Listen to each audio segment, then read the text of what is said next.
हरे कृष्णा। 12 ज्योतिर्लिंगों की रहस्यमयी यात्रा में आप सभी का स्वागत है।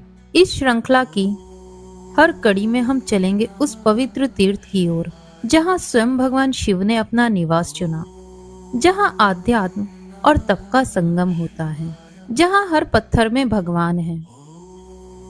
और आज हम आरंभ कर रहे हैं इस दिव्य यात्रा को केदारनाथ धाम से। ये ज्योतिर्लिंग स्थित है पर्वतराज हिमालय की उस चोटी पर जिसे केदार कहा जाता है। शिव पुराण में श्री केदारनाथ की महिमा बारंबार गाई गई है।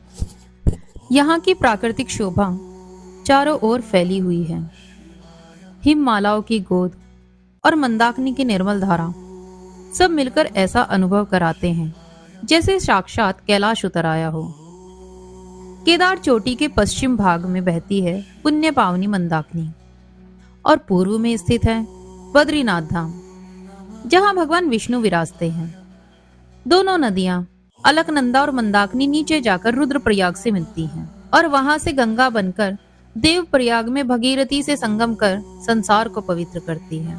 पुराणों में वर्णन मिलता है कि इसी केदार नामक हिमालय श्रृंग पर दो महातपस्वी नर और नारायण ऋषियों ने हजारों वर्षों तक एक पैर पर खड़े होकर निराहार रहकर केवल शिव नाम का जाप किया।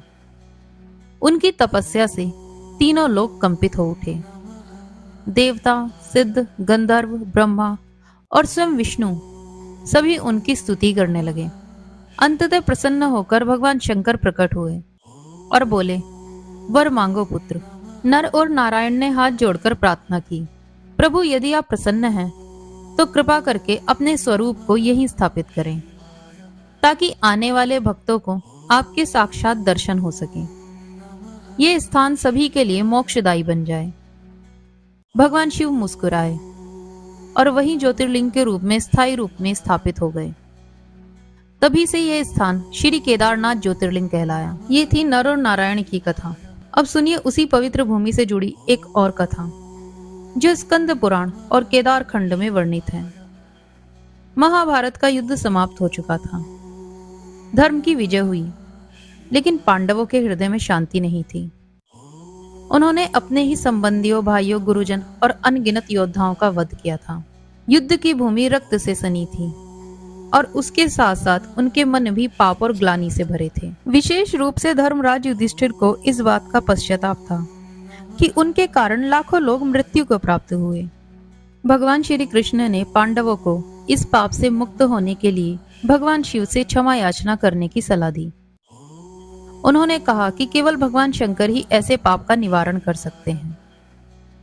पांडवों ने भगवान शिव की खोज में हिमालय की ओर प्रस्थान किया, लेकिन शिवजी पांडवों से रुष्ट थे। वे उन्हें सीधे क्षमा नहीं देना चाहते थे क्योंकि पाप भारी था और प्रायश्चित भी कठोर होना चाहिए। भगवान शिव ने स्वयं को नंदी के रूप में परिवर्तित कर लिया और हिमालय की वादियों में विचरण करने लगे। पांडव उन्हें खोजते हुए गुप्त काशी तक पहुंचे, लेकिन वहां भी भगवान शिव उन्हें नहीं मिले। तब भीम ने एक युक्ति निकाली। वो अपने शरीर को फैलाकर दो पहाड़ियों पर खड़े हो गए ताकि सारे बैल उनके नीचे से गुजरें। वे हर बैल को ध्यान से देखने लगे। कुछ ही देर में उन्होंने देखा कि एक बैल उनके पैरों के नीचे से नहीं जा रहा है। भीम ने उसे तुरंत पकड़ लिया। पकड़े जाने पर भगवान शिव वहीं धरती में समा गए और 5 अलग अलग स्थानों पर उनके अंग प्रकट हुए। उनकी पीठ केदारनाथ में, मुख रुद्रनाथ में, भुजाएं तुंगनाथ में, नाभि मध्य महेश्वर में और जटाएं कल्पेश्वर में प्रकट हुई। इन 5 स्थानों को ही आगे चलकर पंच केदार के नाम से जाना गया। पांडवों ने इन सभी स्थानों पर जाकर भगवान शिव से आराधना की और गहन प्रायश्चित किया। भगवान शिव अंततः प्रसन्न हुए और उन्हें क्षमा किया।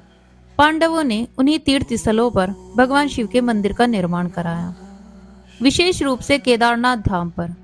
मान्यता है कि यह मंदिर पांडवों द्वारा ही सर्वप्रथम निर्मित कराया गया। इस प्रकार केदारनाथ केवल एक ज्योतिर्लिंग ही नहीं, बल्कि क्षमा, प्रायश्चित और मोक्ष का अद्भुत प्रतीक बन गया, जहां स्वयं भगवान शिव ने पापियों को भी अपनाया जब उन्होंने सच्चे मन से प्रायश्चित किया। तो ये थी श्री केदारनाथ ज्योतिर्लिंग की अद्भुत, अलौकिक और मोक्षदायिनी कथा। हमारी इस ज्योतिर्लिंग श्रृंखला में आगे हम आपको ले चलेंगे अन्य दिव्य धामों की यात्रा पर। हर सोमवार हर दिन पावन कथाओं से जुड़ने के लिए जुड़े रहें हमारे चैनल के साथ। अगर आपको ये कथा ज्ञानवर्धक और भक्ति से परिपूर्ण लगी है तो कृपया इस वीडियो को लाइक करें, शेयर करें और सब्सक्राइब करना ना भूलें। नीचे कमेंट करके हमें बताएं कि अगले ज्योतिर्लिंग कथा आप किसकी सुनना चाहते हैं। हर हर महादेव।